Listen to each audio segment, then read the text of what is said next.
Sri Gurubhyo Namaha Harihi Om Jai Shri Ram. In the previous episode, we saw how Sita Ma and Sri Ramachandra had a huge conversation and how beautiful that conversation was. How Sita Ma breaks down in front of her husband and how Sri Ramachandra finally accepts to take her along with him to the forests, and how they both start the preparations to do dana of all their possessions to the dharmatmas around them. When I say dharmatma, anyone with a good behavior, anyone who follows dharma, anyone who knows dharma. So those are the dharmatmas, and people around them, many of them were there who were living such lives, and Sri Ramachandra and Sita Mata decide to give away their riches and all their possessions because they are not going to return for 14 years. That's a huge time, as we all know, and in 14 years anything might happen. So they just wanted to give away everything before they set their foot into the forest. Now, while all this was happening, suddenly a man came there and he said, "Oh brother, when you are taking Sita Ma along with you, why are you not letting me come? Please let me also come." When I would have guessed the name, it was Lakshmana. He came running and he was waiting. He was listening to this entire conversation between Sita Ma and Sri Ramachandra. And now that Sri Ramachandra has relented that he would take Sita Ma also to the forests, he is now saying, "Please take me." And he is saying, "See, in the forest you would need a lot of things. Oh Sri Ramachandra, I, Lakshmana, cannot live without serving you. So please take me along with you. Let us both go together. I'll go ahead of you. I'll carry a basket and I'll carry this iron thing which they dig. It's called Gunapam in Telugu." So he's saying, "I'll carry that. I'll be the person who can dig the things for you. I'll be the person who can build things for you. If you want fruits, I will get them for you. I always want to serve you, my brother.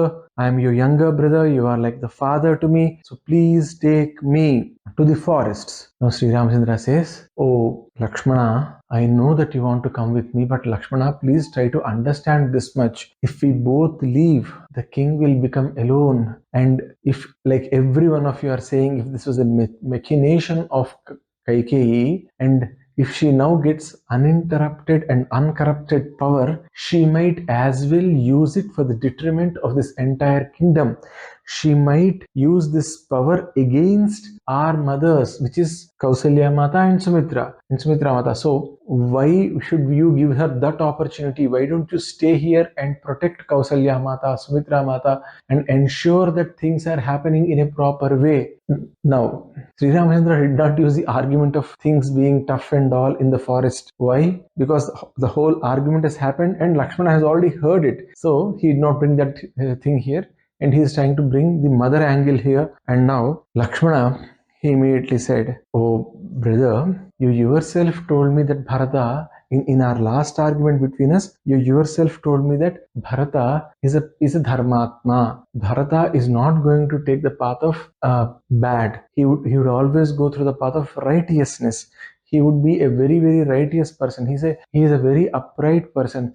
So I do not think that Bharata would let anybody being troubled by Kaikeyi when he comes to power here. Not just that, Kausalya Mata herself has 1,000 villages on her name, and she receives the revenue proceeds from 1,000 villages. So with that, she would be able to lead a happy life. And Dasharatha Maharaja himself, as long as he is alive, is not going to let anything bad happen to these people. So, oh Sri Ramachandra, please let me come with you." Sri Ramachandra tries in multiple ways and multiple times he tries to dissuade Lakshmana from coming to the forest. Lakshmana is unrelenting, and finally the younger brother wins over the elder brother in the argument, and Sri Ramachandra says, "Okay Lakshmana, if you are so pressed to come along with me, go meet your friends once, inform them that you would not be here for the next 14 years, and then come back. We shall all go together." Lakshmana says, "I am ready right away. We'll go." And then Sri Ramachandra says, "No, you go meet them, and at the same time go to Vasistha Maharshi's Ashrama." Janaka Maharaja, when he did that great yajna, he was gifted with 2 great bows, and he was also gifted with 2 kavachas, the shields that they wear on the chest. Today they wear bulletproof jackets, but back then they used to wear kavacha or the armor, right? That's called the armor. So the two armors which are unbreakable, and then they also have two quivers which are akshaya, which means the arrows there, as they are used, new arrows will get generated there. So they are called as akshaya bana tuniras. So, oh Lakshmana, get those bows, those arrows, those swords, which are very, very great. All of them which were given to Janaka Maharaja by Varuna Deva at the time of that Mahayajna, they were gifted to us, and they are now kept in Vasistha Maharshi's Ashrama. So you please go there and get those ones here so that we can take them as we are moving to the forests. And also invite Suyagnya. Suyagnya is Vasistha Maharshi's son. Invite Suyagnya here so that Suyagnya can receive some dana from me. I want to give away a lot of things to Suyagnya and his wife. Sitama wants to give a lot of things to his wife. He is such a great man. He is a Nityagnihotri. He is a person who doesn't want anything. So you get a lot of punya by giving dana to him and his wife. So please invite him here. So now Suyagnya is invited. Lakshmana goes, meets all his friends and tells them that he is going for Vanavasa along with Sri Ramachandra. Then he goes to Vasistha Maharshi's Ashrama, gets those weapons from there, invites Suyagnya. Suyagnya comes. Suyagnya was actually doing Sandhya Vandana when Lakshmana goes there. So once Lakshmana invites, Suyagnya finishes his Sandhya Vandana, his puja, and then he comes. Sri Ramachandra gives him a lot of cows and gives him a lot of money. And then he says, "Oh Suyagnya, my wife Sita now wants to give something to your wife." And Sitama then comes and gives the alankaras that can be worn from head to toe. All those gold ornaments are given to Suyagnya. Suyagnya takes them and he is very unhappy that Sri Ramachandra is leaving. And then with teared eyes, he bids farewell to Sri Ramachandra and he leaves. Then Sri Ramachandra says,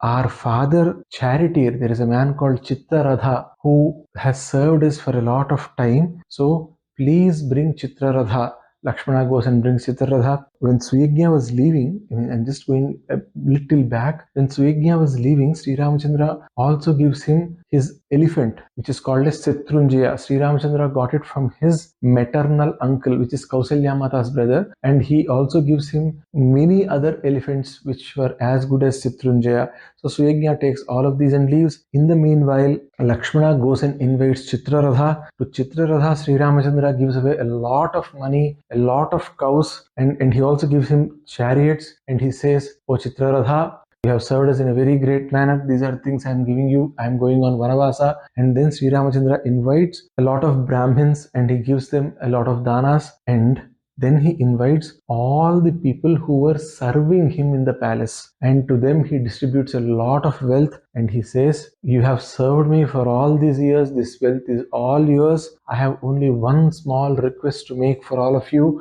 Please ensure that this palace is maintained well till I come back. Also take care of Lakshmana's palace." And all the servants, all the naukars, all the servants who were working with Sri Ramachandra, who were working under Sri Ramachandra in his palace, who are taking care of him, they all are teary-eyed now. All the men, women have become very, very rich in a matter of minutes. Sri Ramachandra distributes almost everything he has to them, and also the other Brahmanas who were there. And now when you look at it again, the argument that many people make that the wealth was not going to all the classes. Now I have not given all the examples to all the people to whom Sri Ramachandra had made the donations. Suyagnya was a Brahmin, but then all the servants of Sri Ramachandra, all of them would not have been Brahmins. They would have come from all castes, because there are people who bring water, there are people who do the kesa samrakshana, there are people who clean the floors, there are people who tame the horses. We have seen a chariot driver getting a lot of things from Sri Ramachandra. So this way Sri Ramachandra has distributed wealth to all varnas of the society. And then he also does some danas to all the Janapadas. And once he's done with all of this, lot of people in the city come to him and ask for the money, ask for donations, and they leave. Sri Ramachandra, Sitama and Lakshmana give away everything that they probably have so that they can go to the forest. And while all this is happening, there is an old Brahmin called Trijata. Some people call him as Trijata, some people call it as Trijata, whatever might be the pronunciation. We have this old man, and this old man, he can't even walk without the support of a stick. And somehow he has a young wife, and that wife has kids. So the kids are also very young. And this Trijata, this man, he goes to the forest, he digs the forest, and he finds the kandamulas there, which are like potatoes, sweet potatoes, etc. He gets them and he eats only them. So that day, when he is about to leave for the forest, his wife says, "Look at the kids, they are young. I have heard that Sri Ramachandra is doing a lot of dana. We are very poor, so we can get some dana, we can benefit by getting some dana. Every day you go to this forest, dig and get them. You are suffering a lot, we are all suffering a lot. Why don't you go to Sri Ramachandra and ask for some dana?" Now, Trijata comes to Sri Ramachandra, and Sri Ramachandra looks at him, and Sri Ramachandra says, "Hey Trijata, what do you want?" Trijata, his back is already bent, he is quite old. Looking at him, people were smiling. Sri Ramachandra looked at him and said, "What do you want?" And Trijata says, "You are looking at my condition, O Sri Ramachandra, can you give me something so that I can be happy?" Now Sri Ramachandra says, "You look quite old and you are carrying a stick. So as far as you can throw this stick, I'll give you so many cows. Imagine the stick goes for 250 meters or it goes for half a kilometer. I'll put one cow till that place and I'll give you all the cows." That's what Sri Ramachandra says. And that Trijata, he only takes the danda, the stick that he's carrying, he ties his dhoti tightly, takes a lot of air into him. He gets ready. He brings all the power he has into his hands. Then he takes the stick, he rotates it in the air. Mind you, he's a quite old man. Just picture this old man whose back is also getting bent. Now he wants something, and he does everything in his power to throw the stick as far as possible, and he throws it almost till the river or even across the river. Now Sri Ramachandra gives him a lot of cows. He gets the cows stand till there, and he gives a lot of cows. He gives him a lot of money, and he has a hearty smile. What does this tell us? Sri Ramachandra was not wailing. Sri Ramachandra was extremely happy that he was going to Vanavasa, because when you look at great people, they take sukha and dukkha equally. They take labha, pajaya and jaya, all of them equally. They are sthita prajnas. In this avatara, Sri Mahavishnu showed how to be a sthita prajna as Sri Ramachandra. When it comes to his next avatara, which is Krishna avatara, he clearly says this. Sukha-dukhe same sneha labha labho jaya jayo. And there are 7 slokas of the 12th chapter of Bhagavad Gita, from the 13th sloka till the 20th sloka, which are pure gold, which starts with Adveshta sarvabhutanam maitra karunevacha nirmo nirhankaro samudukasukakshami santushta satatam yogi yatatma dridhanishchayah mayyarpita mano buddhi yomad bhakta same priyaha. So Sri Ramachandra is at that place. For him, sukha, dukkha, labha, nasta, everything is equal. He is not, troubled by the dvandvas. Okay, dvandvas are happiness, sadness, warm, cold. Okay, these opposites. He is not troubled by all this. He is happy. He is always focused on his kartavya, his duty. Okay, that's why Sri Ramachandra was so jovial even when he was leaving to the forest. And now let us come back to the story. Here, Sri Ramachandra looks at Trijata and says, "O Trijata, O Brahmin, don't think that I have played a game with you, or I have played a prank on you, or I have played a joke on you. I just wanted to show all these people that you too have a lot of strength, and you have a lot of tejas, and you live in a very, very just manner. That's what I wanted to show to all these people, and hence I showed it to all these people. Take all this and go home and lead a happy life." At Trijata, he became very happy, and he said, "Oh Sri Ramachandra, at such a juncture, at a place where you are supposed to be very sad, you're still happy and you're giving away everything you have. May you live in a very happy manner. May your Vanavasa happen in a very nice way." He does the Asirvachana, and then he goes back home. Now Sri Ramachandra, after having given away everything he has, he gave his money, his belongings, his cows, his horses, his chariots, his elephants, everything he gave away to all stratas of society, to all sorts of people in the society. He made everyone happy. Now he stepped out of his house along with Sitama, along with Lakshmana. In the meantime, where all this was happening, Sitama actually got garlands to decorate all those weapons. Sri Ramachandra did a small puja for those. He took those weapons, and with that, now since he has to go to the forest now, he thought of taking one final darshan of his father and prostrate to him before he leaves for the woods, so that he is having a thought now that I'll not be seeing my father for the next 14 years, so I should take a blessing from him. Thinking this, Sri Ramachandra started moving towards Dasharatha's palace. And as he was moving towards Dasharatha's palace, he heard people murmuring, why is Sri Ramachandra walking alone? Ayyo, what has happened to our king? Why is he taking such bad decisions? How could our king become the prisoner to one lady? Somebody else was saying, oh, truth is so troubling. Our king is today bound by the truth. Somebody else was saying, no, we shall do like this. We shall all go with Sri Ramachandra. And then a group of people said, that's a very good idea. All of us will leave our homes. All of us will leave our families. We all will go to the forests along with Sri Ramachandra, and we will create our own city within the forests. And then all the forest animals and they all will come to the city of Ayodhya. Let Kaikeyi and Bharata rule this Ayodhya, which is filled with those carnivorous animals. As we all would leave, our houses would become unusable, and after some time they all would start mixing with the ground, and then let Bharata and Kaikeyi rule this. We all would go away. We all would stay with Sri Ramachandra. Oh, Sri Ramachandra is the greatest on this world. He is the man who can rule this kingdom extremely well. Why are we all waiting? Why are we all wasting our time? Come on, let's go behind Sri Ramachandra. Somebody else is saying, what a bad time for Ayodhya. Why did the king make this mistake? Somebody is saying, look at Sri Ramachandra. He is walking on the ground. Have you ever seen him walking on the ground? If we walk on the ground without slippers, without padarakshas, Sri Ramachandra would be unhappy. But today, look at him. He is looking like a muni. He is walking there.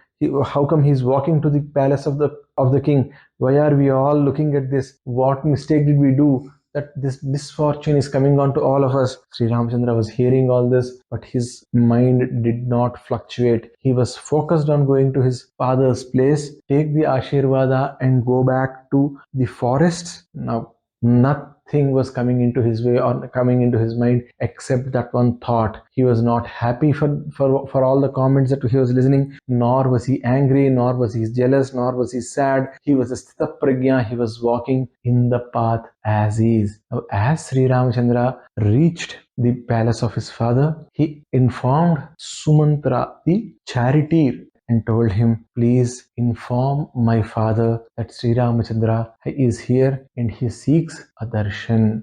And as expected, the ascent has come. King has asked him to come in. Now what happens after Sri Ramachandra enters that mandira? Well, that's for us to see in our next episode. Sarve bhavantu sukhinah, sarve santu niramayaha, sarve bhadrani pasyantu, ma kaschid dukkha bhag bhavet. Om sarvam satguru sai maharshi charanarvindar padamastu. Swasti. Jai Shri Ram.